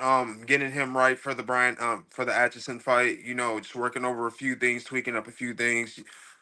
Scott's gonna put on a show. A lot of people are gonna be surprised. I'm so happy in my brother and everything that he's overcame. He's gonna do something special. Rodney, what the hell's going on in that house? You, Scott, is Jay Jackson still around in there? Is he still in that house or no? Yeah, he's still here. Oh boy, is Brandon in that? Brandon's in that house too. Brandon, over here. Okay, guys. All right, come on, everybody. Get over here. Is this like MTV Cribs? We're gonna get all the kids in the picture. This is the story about how many people live in that house. Dan Godoy is there. Jay's in Puerto Rico right now. Yeah, Jay's in Puerto Rico right now. Is Otherwise, that Godoy? Yeah. So, bro. Dan Godoy's there. Jesus In America. Christ. Oh my God. Dude, Dan is so fast and hits so fucking hard, man. What a fucking house of killers you have over there. Jesus Christ. Dude. Except for Brandon, he's no killer. He's so deceivingly his fight I'm just IQ fucking is with unreal. I know you're just talking shit, but I love that guy. But Brandon has to deal with our shenanigans and fighter craziness and stuff like that. And he was like, man, I took a huge paycheck in my life to be doing what I'm doing, but I wouldn't be doing anything else. So I just, whenever I get a chance to stick up for Brandon, I do. Jesus. And you guys are all living there. Where are you all training? Smith Brothers. Smith Brothers. Okay. If you were on the Titanic, right, and the boat started going down and you were on that door and you could save Brandon Gold or Kevin Smith, who are you saving? Brandon, 10 out of 10 times. Yeah. Sorry, Kev. I'm sorry, Kev, too. Fucking Brandon's my boy, dude. I'm trying. You know, sure earlier in the show, Kevin Smith said you're the nicest guy he's ever met in his life. Yeah, he was just saying that. Now you just let him drown. He's gone. Kevin's gone. That's gonna come back to bite me in the ass. Can't even talk. It's okay. Joe Ivy will save him. Yeah. That's an inside joke. Oh, She's yeah. in the comment section. No, I love Kevin. He's a great dude, but me and Brandon just hit it off, and he takes good care of me. I am a nice guy. I am a nice guy, and I try not to go, to the dark side. But Brandon knows. So Brandon does a good job of always looking out for me and talking to me. And if he sees me get caught up in something, he's always looking out for me. And unfortunately, you guys know how it is in the fight game. We were just talking about it with the tryouts and stuff. Sometimes there's egos and shit like that, and Brandon keeps me away from the ego guys so that we don't bleed too much in the gym. Love that, dude. And did Kevin's gym take any damage with the hurricanes that just came through, or no? All in all, it seems really good. They boarded it up, they colored it, they painted all the plywood over the windows and made it look all pretty for the hurricane and stuff. But no water damage. Nothing came in. It was all good. I didn't like walk around the back or look at all the other stuff. I just roll in for my fight camps. I show up to practice just to go and hit practice. I don't ask too many questions or look around. I just. But you're able to go practice, so Yes, the gym's absolutely. in good shape. Yeah, good. absolutely. That's good, man. I'm glad to hear that because we know a lot of people that got hit pretty hard down there. So good for you guys. You got a big Kevin was task. doing a whole bunch of community service and just. Kevin's a fucking lunatic. So Mike and I are on our way out to Marbella, Spain, and I'm texting with Kevin. And Kevin, I text Kevin. I said, "Hey, your area was just evacuated. Are you leaving?" He said, "My kids are leaving," and blah blah blah. He says all this shit, and he goes, "But I'm staying." And I'm like, "Why are you staying?" He goes, "I need to help." And I'm like, "You can't help people if you're fucking underwater, dude. Like, what are you doing? You can leave and then come right back. You can leave, come back, and help people." And he goes, Kevin was all over it. Kevin said, "I have a boat." Kinds of stuff to clean people's places, get fighters. He said, "I have a boat that can get to places that other people can't." And it's the paramedic, and the firefighter in me that will not allow me to leave this area. I have to stay and help. And I'm like, "Well, God bless you, my friend. Fucking be safe." And then we went out to Marbella, and then a day or two later, I texted Kevin and I said, "Are you still good?"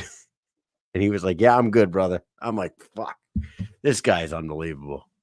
Kevin is honestly such an incredible person. He really is. The problem is he tells me to fucking run, and I'm not about that shit, Because running sucks. Embrace the suck. Embrace I'm the good suck. at fighting. I'm not running from nothing. Scott, you're cut from my cloth. So we're all military people here, right? We're all military people. That's correct. You're only as fast as your slowest fucking person, right? So if it's leave no man behind, why do I gotta be super fucking goddamn fast when I know that fuck over there is not gonna be? Pick them up. I'm if I can't leave him behind, then why do I gotta be so fucking goddamn fast? You know what I mean? That was my always. Out of all the fighters, on Brandon's roster, I'm probably the slowest. So, but But you can throw punches. Yeah, I was about to say, I hit hard. There you go, my friend.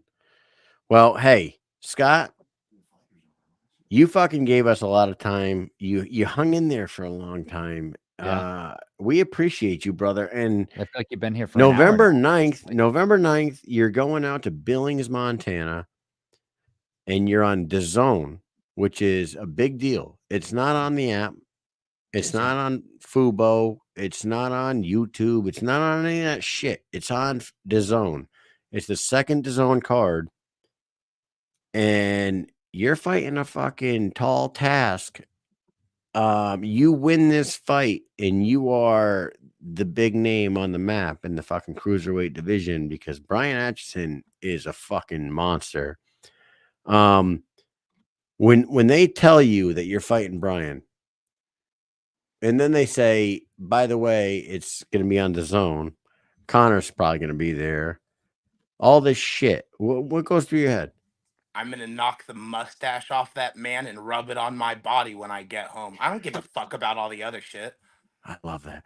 You know what? By the way, we were out in Sturgis. Mike can agree with me on this. Brian Atchison had a crew out there.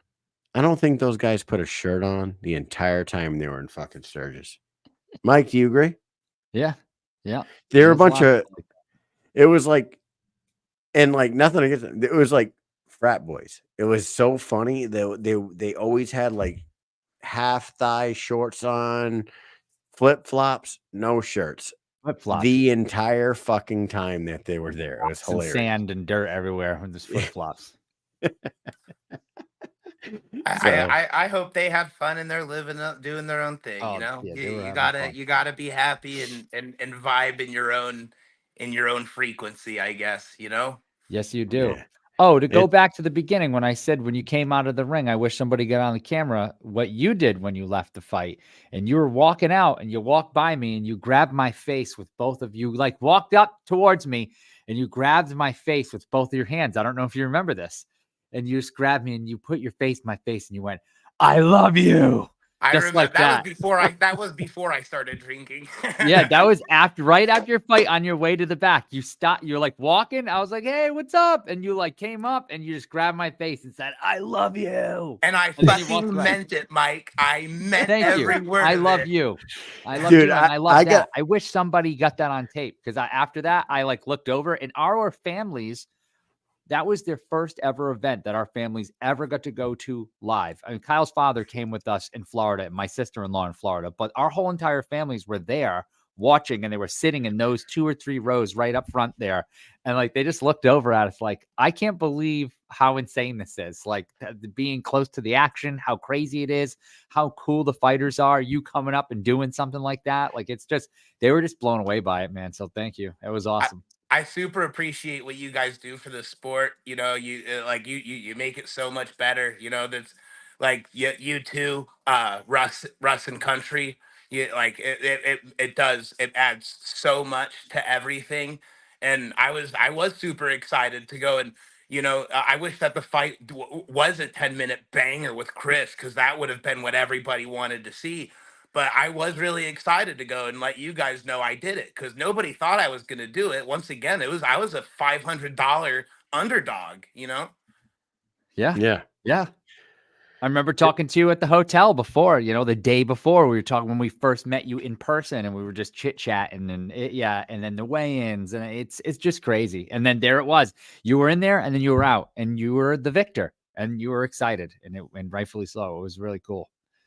I'll make sure I don't get, well, I got a little sad about how the fight went and then I got a little carried away in the drinking. But next time, when I go and I beat up Atchison, no disrespect to Mr. Atchison, it's business, but he's not the guy to punch my number. And, but we'll hang out and I'll make sure I make it to the after party and I actually get to hang out with you, spend some more quality time. I probably won't touch your face this time, but We won't be there. So you need Yeah, it to won't be in grab Montana. another podcaster out there. Just Yep. grab another podcaster by the face and tell them that you love them. Just Yeah. I'll do that. Hell yeah. Yeah. grab the weekly Alan bus. and Levi will be out there. Yeah, You can grab the them. weekly bus boys. Grab those guys. And fucking That's their Tell- hometown. That's you where never they're been from. on their show, but just tell them that you love them because you know what? And I feel what you felt that night with Mike, because I feel like I have love for a lot of these fighters now. And maybe it's because we've been doing this for 4 years. We have 305 episodes in, and we've talked to fucking, I don't know how Countless many people. I have no idea how many fighters we've had on this goddamn show now, but I feel like we develop a relationship, but we also go to the events and we meet you guys in person. And Yeah. like, I feel love, dude. I really Yep. do. It's Yep. it's a tight knit canoe. You heard me say it to Chris Camozzi. It's a tight community. A lot of people don't understand how tight the fight community actually is. And like I said earlier, there are a few fucking dickheads in the group. There are a few fucking bad apples that'll just try to ruin the night. But for the most part, everybody's there for a job. They do their job, and then it's a family environment afterwards. Family The affair. after parties, the fucking hotel lobby get-togethers, the fucking all that shit, dude. I love it. I love it so much. And I think that you're gonna have a good time out there in Billings. I think he knocked his microphone out, but yes, you are going to have a good time at Billings. There's a lot of good people there. Like he said, the Weekly Bus, that's their hometown. They're going to be there. Kyle, you're muted. And yeah, so you'll have a good time at Billings. I don't know if you know Tylen and Levi from the Weekly Bus, but they cover the sport amongst other things. That's their hometown. They'll be there. You know, obviously Kai Stewart's going to be there. Louis Lopez, they're on the card. Those are the local guys. Atchison's local too, but there's a lot of good people. Wesley Killeagle, who I did see in the comments, he runs like a local MMA organization called Killeagle Promotions, and they actually do some bare knuckle fights too. He was watching earlier. He'll be there. So Wesley Killeagle, you'll meet him. Slaxon? Yeah, TJ's going to be. So, hey. There. Yep. So there's a lot of cool people out there that I wish we could go and meet, but you're going to be able to go and meet them, and they're going to be there, and they're going to be rooting you on no matter what. Hell yeah. Look at that. One of the best cultures I've been around. Love the community. Right. There it is. What? That's the Cali boys. I'm going to give that, Kyle? Shout out, let's go, give that? Shout out, let's go, boy. That's right. What I'm talking about. That's right. Hey, before we let you go, Scott, best of luck to you and you against Brian, November 9th. Anybody that's paying attention, November 9th, it's on the zone. So you can't watch it on the app. You can't watch it on Fubo. You can't watch it on YouTube. You can't do any of that shit. You could probably steal it off the internet if you want to, but the zone is where you got to get. Take a minute, shout some people out, say whatever you want to say. The floor is yours for a minute. Go ahead. I mean, always leading with Heavenly Father and Jesus, and I wouldn't be possible without Brandon. I'm grateful to have Rodney. I'm grateful to have the time with Action Jackson. I'm grateful to have the time with Dan. I'm grateful for some guidance and mentorship from guys like Kevin when that whenever they're willing to share some love and some wisdom and some encouragement.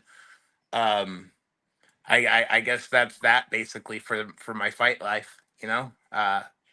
There's a lot of people out there. Everybody knows who they are. There's too many people to think. I don't want to sound cheesy and then offend anybody but so I always try to leave it, the spiritual side in my fight fam, so I'm grateful for all that. There you go. And we're going to let you go tonight, but we want you to get off this podcast and write a poem. That's all we ask. Write a poem. Write a fucking poem, you mad poet. And you should write a poem and then you should speak it and then on video, and then we could play it on our next episode. Yes. That's what I think. And then one last thing I want to tell you. You mentioned Kevin again. Kevin Smith. I started this podcast 4 years ago, and I know I said I was going to let you go, but Kevin hit me up after fucking episode 3, right? And it was like episode 3, I had Joey Beltran on. And at the time, he was the BKFC heavyweight champion. And I get this random fucking message on Facebook Messenger from a guy named Kevin Smith. And he says, hey, I I manage bare knuckle fighters, and I would like to run some fighters through your show. And I'm like, okay, tell me who they are. And he sends me a list, and it's like Lorenzo Hunt, Britton Hart, Travis Thompson. At the time, it was Julian Lane. He never came on the show at the time, but Julian Lane. I'm John like, Lee Chalbeck. okay, John Lee Chalbeck. And Yep. so I get all these guys on the show. Josh Dyer was another one. So he's like, I represent all these guys. I have never heard of Kevin. I'd never heard of any of these fighters, to be honest with you. I knew who Britton Hart and Lorenzo Hunt were, but the rest of them, no offense to any of them, I was a diehard UFC fan at the time. That much. So Kevin Smith started feeding me fighters, and this show got popular. And I do have a piece of my heart that I gotta tell you, dude. As much as all you fighters thank Kev for what he does in Smith Brothers and all that, Kev, man, I fucking love you too. I love you just as much as these guys do. I don't know if Mike would have jumped on this show after 15 fucking episodes because I was starting to get too flustered with too many fucking goddamn episodes and too many fighters coming through. Mike says, I'll come on as a podcaster. I mean, as a producer. And he came on as a producer at first, and then he became my co-host. I don't know if we'd be 305 episodes in if it wasn't for Kevin Smith. So big shout out to Kev. That's awesome. Yeah, big shout out to Kev. That's super awesome. And I'm happy that you guys are this dynamic duo. You guys, the Mike and Mish show, it just has a good flow to it. Your guys' duality is fucking kick-ass. I love it. Thank you. I'm all about it. He would still drown if you were on the Titanic door, but whatever. Yeah. You know, I can only Some things pick never one, change. so I'm going to pick one. Yeah. You can't save everyone. Yeah. Can't save everyone. The show already started. We don't need you anymore, Kevin. Thank you very much for having me on, guys. Thank you so much. It's good to talk to you and see you guys again. Scott. Hey, go slap around your roommates. Mike, you got anything else for Scott? Like I said, go. He said write the poetry. I say speak the poetry on video. Send it to us. We'll throw it in one of our transitions or something next week, on the show. So I would love to do that. It'd be cool. I messaged James Lilly, and he said that he would be down. I was like, we should do like a live reading because he writes poetry too. I was like, what if we, I sent him some of my stuff. He said that he liked it. He could have just been nice though. Yeah. Poetry slam, baby. Let's do it. I'll write something. Absolutely. All right, brother. Hey, well, have a good night and best of luck November 9th. Mike, what else you got? Yes, sir. Nope. When we come back, it'll just be me and Kyle, and we'll chit-chat for a while. Hey, have a good night, and we'll see you in Montana. Hell yeah. Scott. Good night, guys. Thank you. Brother. See ya.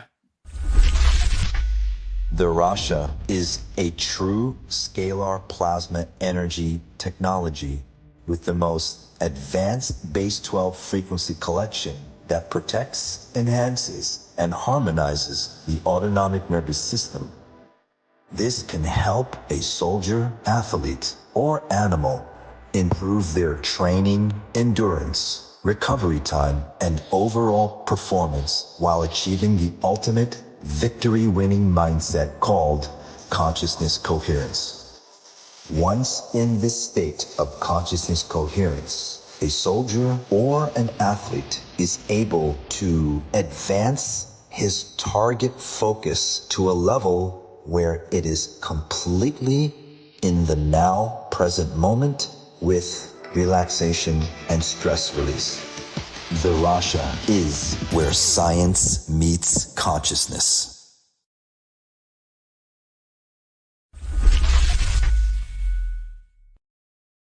Oh, I forgot the background. Everything's messing up today. Oh, geez, Louise. Two absolute fucking gentlemen cruiserweights on the show tonight, Mike.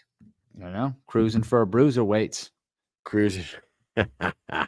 Hey, we were supposed to have 3 fighters on tonight. We didn't have the third one, and somebody asked in the comment section earlier why. And it's because he signed with somebody else. He's going to go fight in front of He left. He's going to go fight in front of tens of people over there, and he's going to have a good time, and it's going to be fine for him. And we wish him the best of luck. And as long as the money's right, fuck it. Who gives a shit? You got to do what you think is right for yourself. That's how it goes, man. Everybody's got a mission and a a life, and they got to do what they think is the best. So it is what it is. I mean, whatever. No hard feelings. It is what it is. No hard feelings. Exactly. Shout out to Chris. Shout out to Scott. Man, I love those guys. Says, who was it? It was Ellis Shepard, who was the BKFC UK featherweight champion. And when you look at the graphic, Mike, this is why we get confused. If you look at the graphic that the BKFC put out, it said BKFC UK featherweight champion, Ellis Shepard. BKFC Europe middleweight champion, Danny Christie. BKFC Europe champion, blah, blah, blah. That's why we get confused. Yes. Yeah. Oh, Connor Turney. Connor Turney. It said BKFC Europe champion. Yeah. Connor Turney. I thought it changed to European. They didn't want to keep UK because the graphic itself, there was 3 pictures on the fucking graphic. It was Ellis, it was Connor, and it was Danny Christie. And the Ellis one said Ellis Shepard, BKFC UK featherweight champion. Connor Turney, BKFC Europe welterweight champion. Yeah. Danny Christie. I hope it said European and not Europe, but Europe. I would be upset. Whatever. That's what it said. But that's what it said. That's what I'm saying. It's either fucking way. They must be paying well to go fight in a VFW. You know what I mean? I don't know. What do you want me to say? No, maybe they got to yeah, we're gonna have to ask. Like, is it European now? Does it BKFC Europe, or is it an European champion, or is it UK? Because we're Spain, Italy. There's all these different things going on, right? So because it's not the UK anymore, right? It is all of Europe. Yeah, I think they should change it. Changed. Yeah, are they gonna do it like an Africa one? Once they go to Africa, they're gonna go to like Asia. Do they have they do have BKFC Asia, right? Didn't Thailand turn to Asia? Maybe. Maybe, but they haven't really been back there. Anthony Camacho. Shout out to Anthony Camacho, who was on the Bare Knuckle show the other day. He did a great job. Yeah. Shout out dude, he did a really good job. Shout out, let's go, boy. Still a thing. Yeah, it's still a thing, but it's weird that it says UK and European. So like it's gotta be, we can't have 3 different, like UK is Europe. So you can't be, you know what I mean? Like that's like saying like the Rhode Island champion, but the US champion. That's like intercontinental and US intercontinental and world champion. That's the same fucking thing. If you think about it, they go the intercontinental champion and the world champion. That's the same damn thing, right? You know what Joe Ivy says to that? Let's go, boy. Dude. Let's go, boy. Boom. Mike. So Friday at work, did you know that they're doing some sort of fucking like Halloween thing where they are encouraging you to get $25 gift cards, and the top pumpkin carver gets a $25 gift card. Pumpkin carver? What? Yes. So you carve pumpkins. I'm not doing that, but good at carving pumpkins, actually. I am on the hunt in the next day. I have all day tomorrow to find an Austin 316 t-shirt. Oh, nice. And I am going to wear the tightest goddamn jean shorts in black. You could probably order one from Amazon right now and it'll be there tomorrow night. Austin 316. And I am going to put a goatee on my face and I'm going to fucking walk around with beers all day. And I'm going to stun fucking Behringer. And I'm going to flip them off. I'm going to walk into the PC meeting in the morning and stun Barker right there. And then fucking damn, that's crazy. You about to get a fucking Article 15, dude. No. It's all in good fun for the holiday, my friend. What you need is like a boom box with you when you go. So when you just like hit play when you walk in. Yeah. Everywhere you go in, it does that. And everyone's like, what the fuck is going on? Every time I kick a door open, glass breaks. What you should do is go in and put like a little, like like a small boom box, like a little one. You go in the room ahead of time and put it in there, and then you play it, and it comes on in the room. So everyone's like looking around, like, where the fuck is that noise coming from? And all of a sudden, you just swing the door open in like a very important meeting, and you fucking come in and just make a whole ruckus.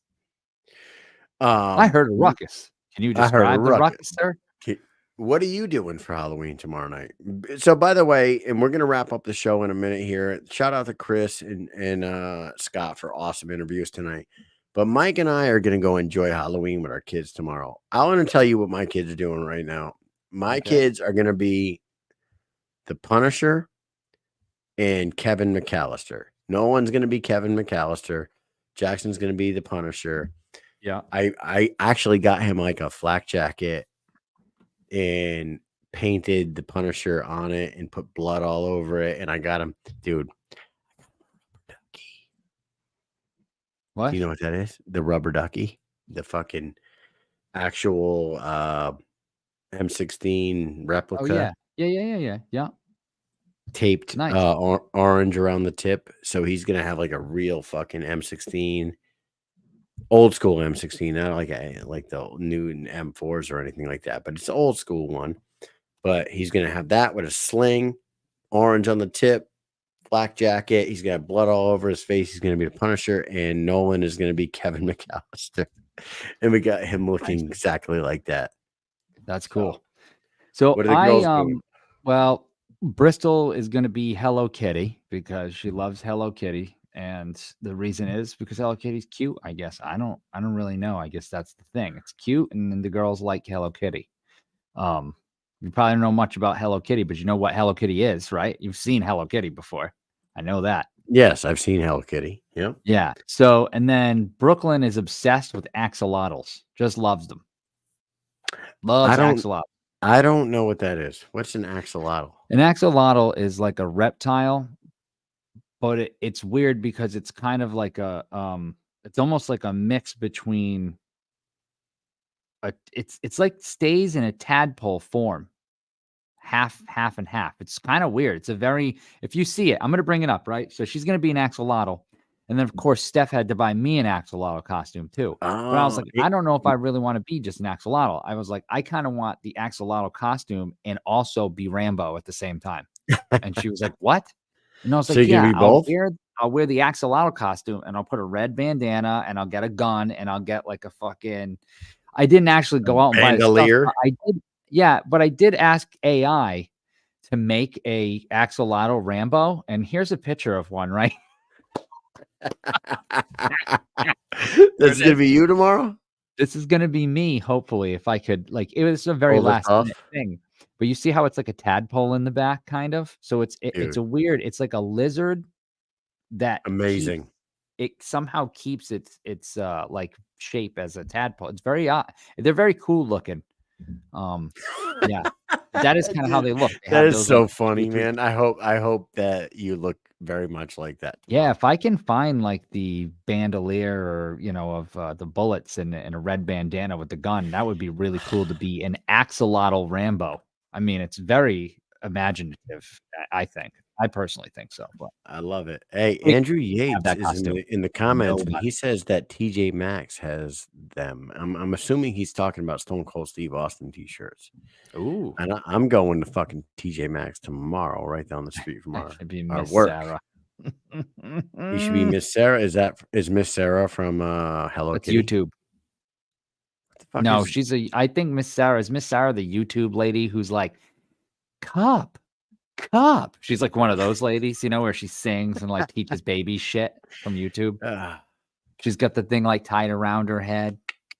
Yeah, I think that's who it is. Or that's Miss Rachel. All right. Well, hey, Miss Sarah. Dude, I hope everybody that's watching goes out and has a blast with if you got kids, go have a blast with your kids on Halloween. Yeah. Fucking just stop being a fucking lame. Yeah. Go have fun with your kids on Halloween. Have a blast. We're not having a show tomorrow night. There's a UK card this weekend, right? For the BKFC. Is that this weekend? BKFC Leeds. That is correct. That's this weekend. Oscar versus Oscar. Yep, you got Dawid Oscar fighting this weekend. You got things to watch. But we'll see you next weekend. Next week, we're gonna have some people on. We're gonna try to get some big names on next week. I'm working on a few things, but get out and vote. If you're American, get out and vote. It doesn't matter what side you're on. Just fucking do it. Just believe in something and fucking do it because our country needs it. And also, my kid has a fucking playoff football game this weekend, and I am thinking that they're gonna fucking stomp this team out on their way to a Super Bowl. But shout out to my kid too. I love that shit. So that's what I'm doing this weekend. Other than drill, I have drill this weekend. So well, have fun. Because I just had drill and it's over with now. And it's over with. Hey, shout out to our last thing is our sponsors. We got Dynamic Life. Get over to @LIV Dynamic on Instagram. Weight loss, sexual health, and anti-aging. All you got to do is click the link in the bio. It takes 20 seconds to become a patient and get your life right with Dynamic Life. And then head over to @Rasha Revolution on Instagram or www.therasha.com on their website.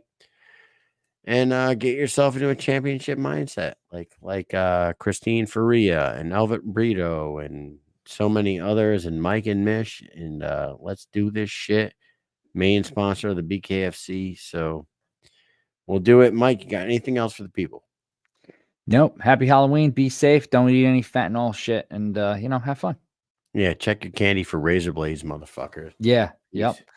Yep. Later.